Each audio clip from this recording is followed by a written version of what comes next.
episode 2 of Cosplay Q Up. My name's Hi-Rez Amanda. I'm Hi-Rez Mamacita. And today we're going to show you how to make armor in our new set, but... It's not quite done yet. Yeah, so why don't we go over to our temporary set and we'll show you how to make some armor from Warbler. So there's a lot of ways to create armor. The way we're going to do it from start to finish is we're going to be talking about Warbler. Amanda, can you tell the audience what it's about? I'd love to. Warbler is an opaque thermoplastic made from renewable natural materials. So basically it just sticks to itself when it's heated up, and you can mold it into any shape you want, and once it's cooled off, the shape stays. You can purchase Warbler at a number of online cosplay stores. It's a little expensive, but it is a really awesome material to work with. All right, so the first step to create an armor is designing a pattern. Yes, so we're actually using a pattern from KU Cosplay, which you can print out, and it's super helpful. Basically, you print out a shape like this is for shin guard, and you can draw on however you want the armor to look. So for Bologna, I actually wanted it exaggerated because her armor is like really wide. So you're going to use this, and you just have to make sure that you keep track of what leg it's for. Yes.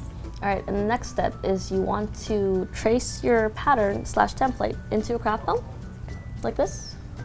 And then you're just going to want to cut it out, and you're also going to cut out some shapes of Warbler that are a little bit larger than the template because you want to have like a seam around it. What you want to do next is you want to get a heat gun or a hairdryer if you don't have a heat gun, and you want to warm up the Warbler to get it nice and flexible, and you're going to want to make a sandwich out of it. So Warbler, craft foam, Warbler, make a nice little sandwich out of it. But don't eat it, because you'll probably die. But Warbler, once it's heated up as well, you can mold this into any shape. So for the shin guard, you want it to have like a natural curve. So what I did was just put it on my leg and heated it up, and then just bent the armor how I wanted it. All right, so next, actually kind of fun. You kind of want to make the details and add the horns and all the special effects with the Warbler. So I usually like to start small and just layer on the craft foam and Warbler to achieve like the look I'm going for. It's really important to keep looking at the in-game armor, but you also want to try it on to make sure that the scale works for your body, especially because I'm tall. I have to really like kind of over-exaggerate the details on it so it looks cool. And like I'm short, so I have to like adjust whatever I'm making to be my height appropriate. All right, lastly, you want to prep your finished armor and get it ready to paint. And you can't paint on it right away. You need to add a layer or a prime to it, and you want to add a few layers of it since it's very absorbent and it's hard to get that smooth finish. And in order to do that, what do you have to get? Yeah, we recommend using wood glue, which sounds absolutely crazy, but you can pick it up for dirt cheap at like a hardware store.